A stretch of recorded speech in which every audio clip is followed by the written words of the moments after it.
میرا مزاح کی بات نہیں، مسلک دیوبند کے لوگ اپنی مونچھوں کو کیوں مونڈتے ہیں؟ اس لیے کہ مونڈتے ہیں کہ رسول اللہ صلی اللہ علیہ وسلم کی حدیثیں اس بارے میں جو احادیث کے الفاظ ہیں، قص الشوارب کے بھی ہیں، قص کا معنی کاٹنا، احفاء الشوارب کے بھی ہیں، صحیح احادیث ہیں۔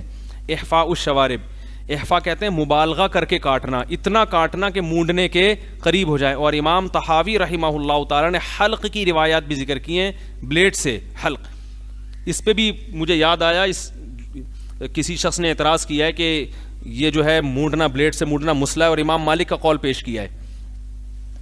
کس کا قول پیش کیا؟ امام مالک کے ہاں کیا ہے؟ واقعی امام مالک نے یہی کہا ہے کہ مونڈنا مسئلہ ہے، لیکن سوال یہ پیدا ہوتا ہے کہ جب حدیث میں حلق بھی ہے، احفا بھی ہے، احفا کا معنی اتنا کاٹنا کہ مونڈنے کے بالکل قریب ہو جائے، تو اب آپ امام مالک کا قول کیسے پیش کر رہے ہو؟ تو یہ اندھی تقلید نہیں ہے بھائی؟ اور احناف پہ کیسے پیش کر کے حجت تمام کر رہے ہو؟ صحیح ہے نا؟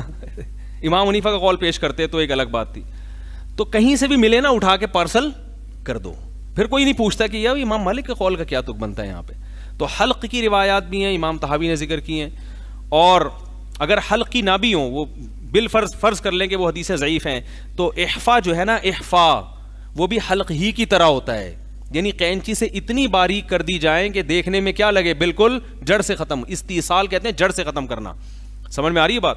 تو اس لیے ہمیشہ سے احناف کا یہ عمل چلا آ رہا ہے کہ حدیث میں کاٹنے کا حکم نہیں، بلکہ کاٹنے میں مبالغہ کرنے کا حکم ہے۔ اگر چھوٹی کریں گے تو کٹ جائیں گی، وہ بھی جائز ہے، لیکن مبالغہ کریں گے تو یہ زیادہ، بولو بھائی، بہتر ہے۔ تو افضل یہی ہے کہ بالکل جڑ سے اس کو کینچی سے ایسا کاٹا جائے کہ بالکل جڑ سے کٹ جائے۔ تو پھر بھی ہم کہتے ہیں کہ مونڈے نہ مونڈے تو زیادہ بہتر ہے، تاکہ اختلاف سے، مجتہدین کے اختلاف سے کیا ہو جائے، بچ جائے۔ تو بلیڈ کے بجائے کینچی سے بالکل چھوٹے کر دو، بلیڈ بھی استعمال کرتا ہے تو بھی جائز ہے۔